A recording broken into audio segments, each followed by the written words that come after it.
Esse é o Ancapso, e nós vamos falar agora sobre o depoimento do Flávio Dino na CCJ que aconteceu ontem ao longo da tarde e que o resultado não foi aquela Brastemp, não foi aquele negócio maravilhoso. Assim, deu para tirar algumas coisas interessantes, algumas tiradas legais, mas a gente não conseguiu aprofundar muito. Eu acho que o mais importante a se tirar desse depoimento é justamente lições para se aprender para os próximos depoimentos, né? A oposição tem esse porém, o pessoal bolsonarista que está entrando lá no Congresso, tem muita gente que ainda é meio inexperiente nessas coisas, mas eu gostei, de forma geral, eu acho que foi positivo, foi legal, mas podia ter sido muito melhor isso daí. Essa notícia foi sugerida por Minha Toga é Preta e Arrasta no Chão, fabricante de cinto do Flávio Dino e várias outras pessoas. Obrigado aí ao pessoal que sugeriu a notícia, obrigado a você que está assistindo o nosso vídeo. Se você gosta do nosso conteúdo, por favor, deixa o seu like e se inscreva aqui no canal, né? E antes da gente entrar no assunto, deixa eu avisar vocês que hoje é o lançamento do filme Olavo Tem Razão, do Mauro Ventura. Muito bacana o filme sobre a vida do Olavo de Carvalho, muito legal. A estreia é hoje, eu vou deixar o link na descrição para quem quiser comprar o ingresso. Muito interessante a coisa, vale a pena ajudar quem tiver interesse. Vocês sabem, eu sou anarcocapitalista, então não concordo 100% com as ideias do Olavo de Carvalho, mas sem dúvida alguma ele tem muitas ideias extremamente interessantes. É uma pessoa indispensável na política brasileira, sem dúvida alguma. É um filme muito interessante, o link está na descrição. Pois bem, qual que foi o grande problema desse depoimento do Flávio Dino? Foi justamente ele ter sido feito na CCJ.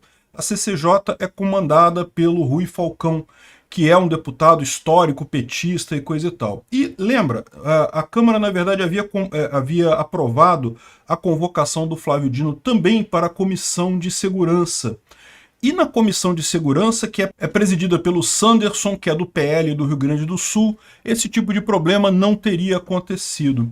E aí que está o problema, qual que foi a questão? A Comissão de Segurança chamou o Flávio Dino, um monte de outras comissões chamaram o Flávio Dino para prestar esclarecimentos. O Flávio Dino aceitou o convite da CCJ. Por que ele aceitou da CCJ?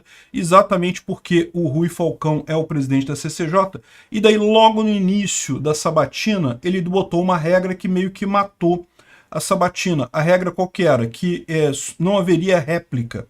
Ou seja, o deputado pode fazer a pergunta, o Flávio Dino responde, mas aí o deputado não pode continuar, não pode tentar explicar que o Flávio Dino está errado no que ele falou.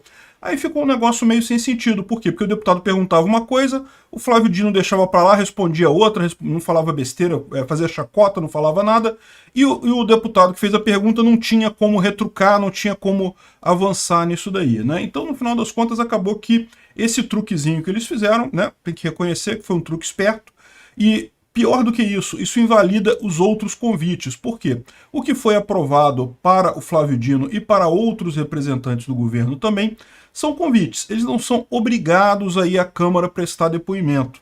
Então, ele aceitou ir à Câmara justamente na CCJ. Por quê? Porque agora ele pode fazer duas coisas. Primeiro, ele não teve problema nenhum. Ele simplesmente ignorou as perguntas, respondeu, falou um monte de besteira. Quer dizer, quase. Teve alguns pontos ali que ele se enrolou. A gente vai chegar nesses pontos que ele se enrolou, mas praticamente ele passou incólume sem nenhum problema. Ali a questão toda é, se ele vai na Comissão de Segurança ia ser muito pior. E agora ele pode virar e falar, não, mas já me chamaram, eu já fui na CCJ, eu não vou na Comissão de Segurança. Então pronto, né? Queimaram uma tentativa de convocação aí meio que sem grande utilidade no final das contas. Mas faz parte isso daí, eu acho que é muito mais importante, vai ser a CPMI do dia 8 de janeiro, isso vai ser muito mais importante do que esse depoimento aqui, porque na CPMI tem uma série de outras coisas. Na CPMI, por exemplo, ele não pode mentir, se ele mentir ele pode ser preso, então ele não pode ele tem um monte de limitações ali, é muito mais complicado do que nesse convite aqui. Nesse depoimento que chamaram ele, é para prestar esclarecimento, então meio que ele podia falar qualquer coisa, não tem nenhum impacto. Eu acho que serviu muito mais para isso, para a oposição se aquecer as turbinas. E foi positivo por outra coisa, né? Começou o trabalho legislativo, começou o trabalho do Congresso já batendo em ministro do Lula. Excelente isso, ótimo que tenha sido assim.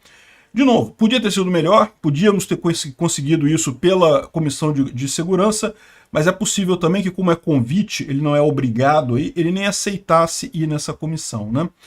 Enfim, vamos aguardar a CPMI, eu acho que é ali que é o ponto central. Eu não vou fazer uma revisão muito detalhada do que ele falou, porque já tem vários youtubers que fizeram isso. Eu recomendo a Bárbara do Te Atualizei, ela fez um resumo bem específico dos pontos e coisa e tal que foram falados. Eu adianto para vocês as observações que eu faço. Eu achei que teve alguns pontos que eles se enrolaram realmente, principalmente na pergunta da Carol de Tony, em que ele primeiro falou que não estava no dia 8 de janeiro no prédio do Ministério, e aí a Carol de Tony mostrou esse tweet dele, que tá vendo o tweet dele aqui?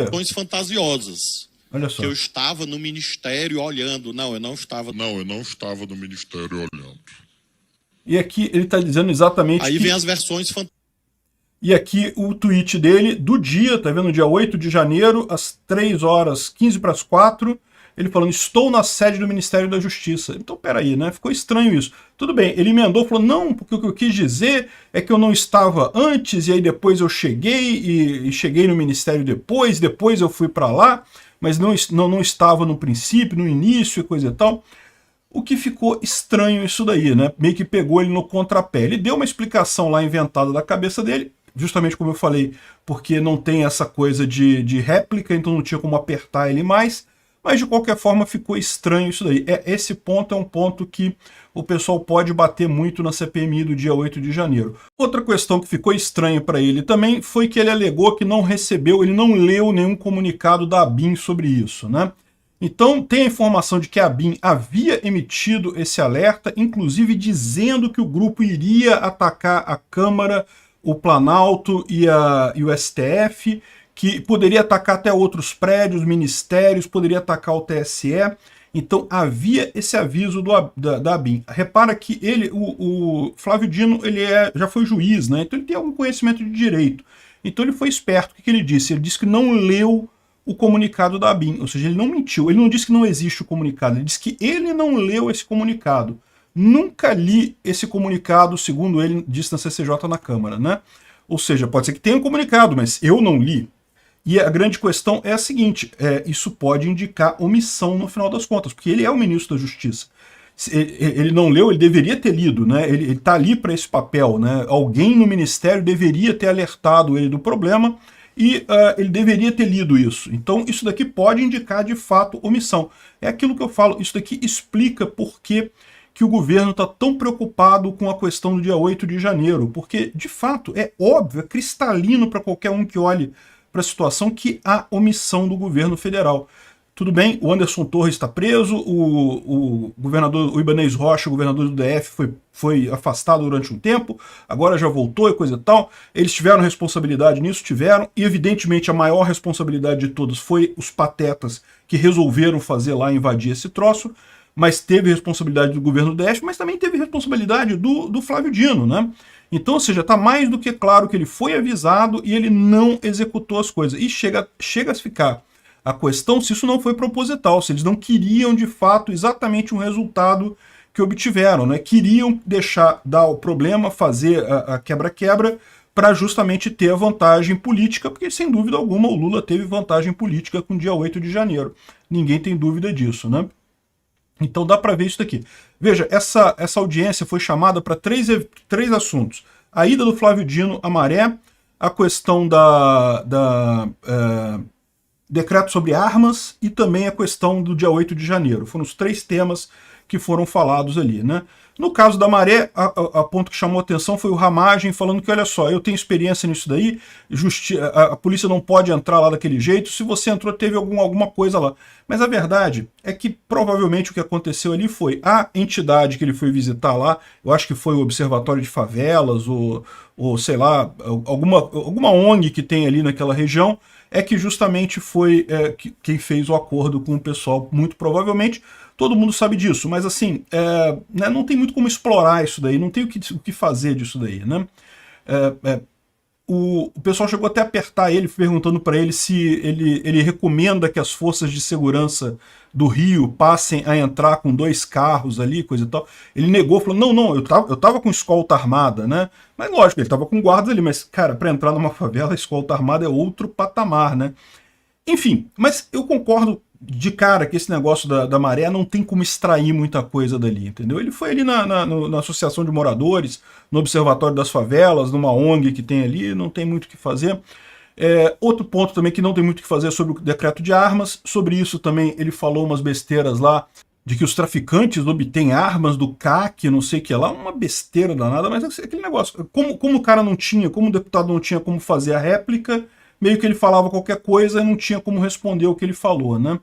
Enfim, esse eu acho que foi o problema mais central disso daí. E esses dois temas, de fato, não tinha muito o que explorar. O que tinha para explorar é do dia 8 de janeiro, e ficou muito claro como que ele está preocupado com isso, como que é frágil a defesa do governo federal em cima desse aspecto. Eu acho que a CPMI do dia 8 de janeiro vai machucar o governo muito, né? A gente sabe que o STF não vai fazer nada, mas pelo menos na mídia dá para tirar muita coisa daí. Teve outra intervenção também que foi interessante, do deputado Alfredo Gaspar. Eu vou tocar para vocês aqui que eu achei legal também. Senhor, nessa sua visita a Maré, o senhor esteve com a advogada Flávia Frois, lá na Maré? O senhor esteve com algum membro do Instituto Anjos da Liberdade?